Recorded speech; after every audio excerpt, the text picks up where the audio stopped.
Hi, and welcome to this week's episode of Cut Through the Noise with me, Aisling O'Rourke. Cut Through the Noise is the podcast that helps business leaders increase sales through elevated communications and marketing. I'm your host, Aisling O'Rourke, and thank you for joining me this week. This week, we are looking back on season 7 of the podcast. And in season 7, we tackle some of the very real and sometimes uncomfortable challenges facing business leaders today. And that is fear around cancel culture. So many of my clients are afraid to share their stories for fear of being cancelled. They're afraid to promote themselves online because they're afraid of bots or trolls. So in this series, we really dove into communications and why it's so very important to share your story for the sake of your brand and your business. Because remember, a secret business cannot be a successful business.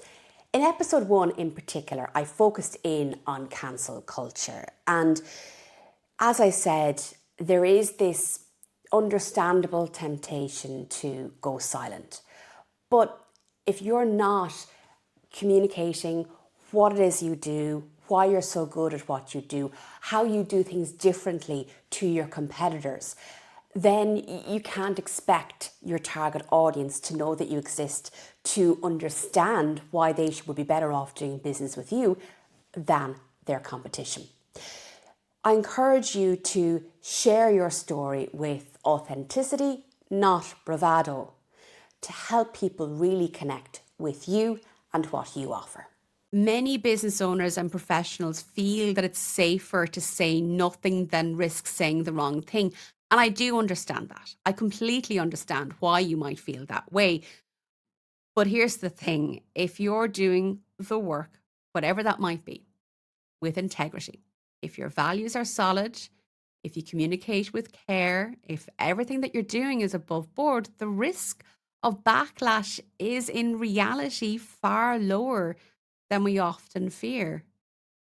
I want to be really clear here. It doesn't mean you need to overshare or put everything out into the public domain. But being afraid to communicate at all isn't the answer either.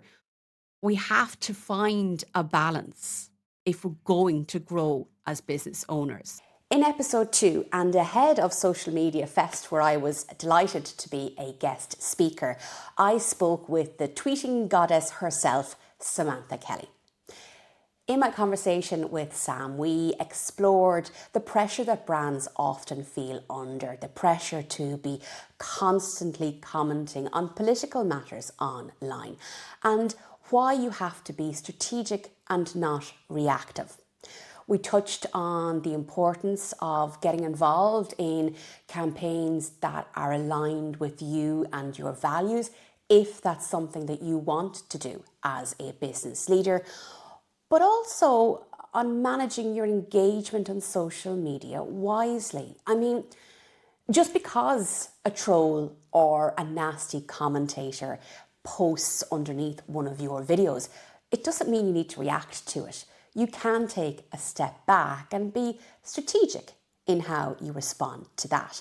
It was something that I thoroughly enjoyed speaking with Samantha about.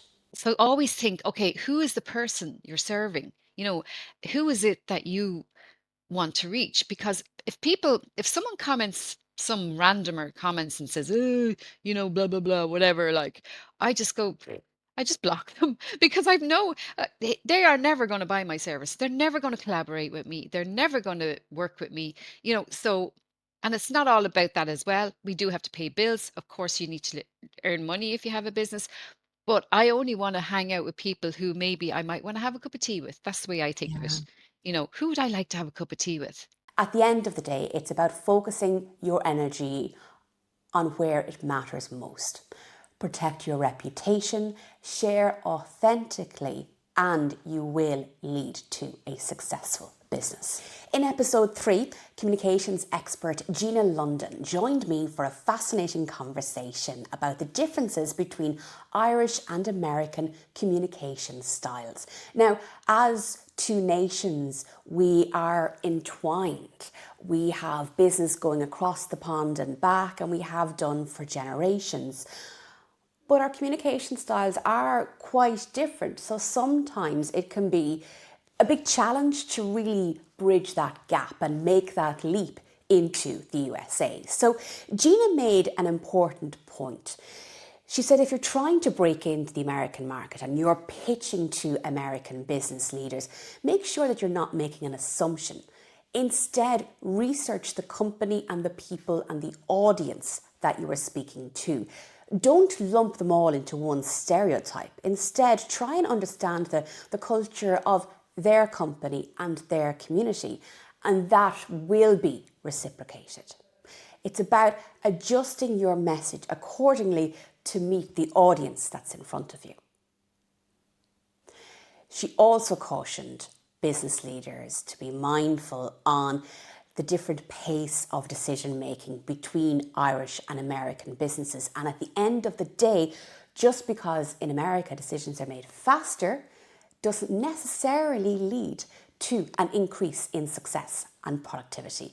Let's hear what Gina had to say. There can be, I think, an overarching tendency in the States to, I don't want to Elon Musk it here, but the idea of run fast, go fast and break things, fail fast is something that you hear a lot of, not just in the States, but in maybe multinational agile companies now. So that can be a trend across the globe, in fact. But I think what's important, and I think what Irish businesses can also really lean into and leverage is my experience in go fast and break things mentality in companies.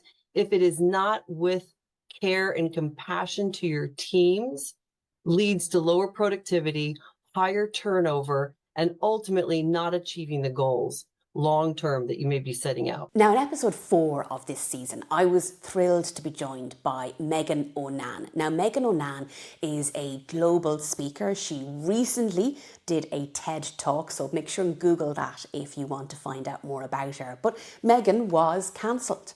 So we spoke about what it meant to her to be cancelled and how she rebuilt her life and her business after the worst happened.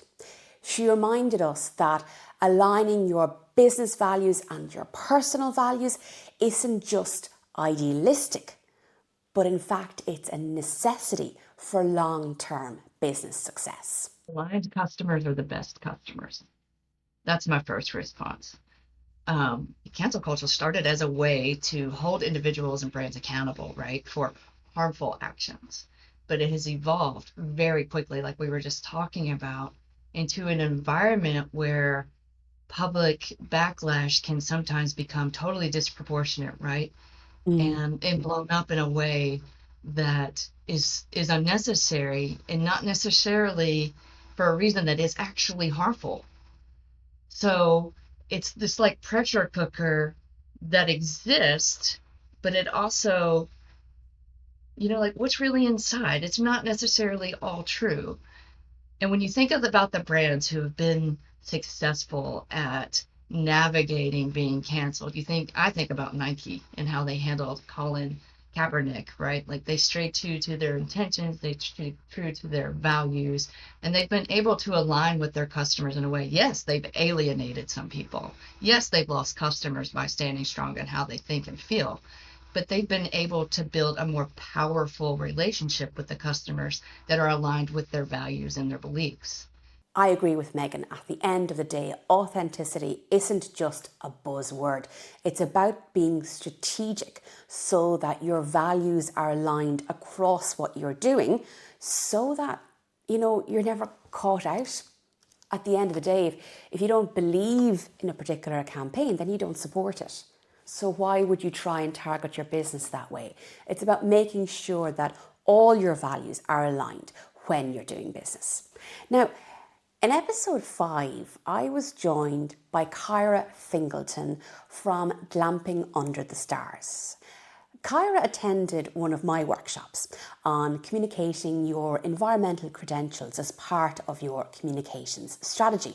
And I was thrilled to deliver that workshop on behalf of the Cube Enterprise Centre in Portlaoise in County Laois.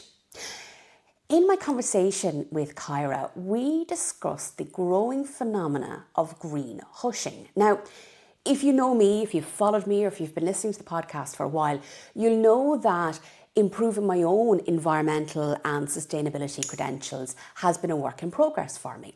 In fact, I recently became carbon literacy certified. It's something that I am making conscious efforts on a weekly basis. I'm no saint, but I'm trying.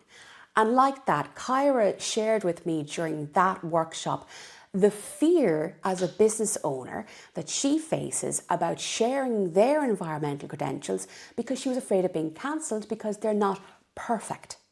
So we had this conversation around greenhushing, and greenhushing is where a business underplays their sustainability efforts out of fear of being cancelled. But at the end of the day, it's not about shouting what you're doing from the rooftops. It's about communicating what it is you're actually doing, what it is you're working towards.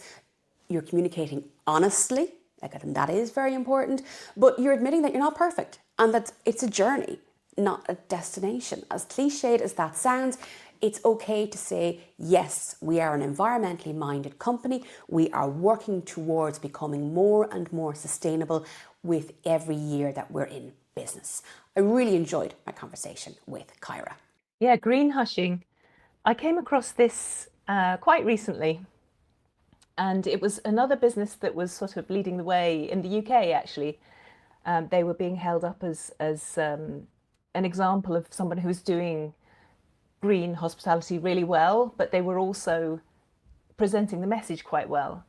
And the lady was giving this presentation about everything that they were doing in their business, all their green activities and commitments. And then she said, if you're not sharing information about your business in terms of what you're doing for the environment, then you're greenhushing, which is nearly worse than greenwashing. And the greenhushing is, it's when you're not talking about it. And she felt that it was really important that you highlight your green activities to your guests and to the wider sort of population in your social media, etc., so that you've got the word out there that it's something normal and something that businesses are expected to do and should be doing. And we have basically a moral responsibility and obligation to tell people what we're doing and not sort of try and hide it under a bushel and to make it the norm, to make it mainstream.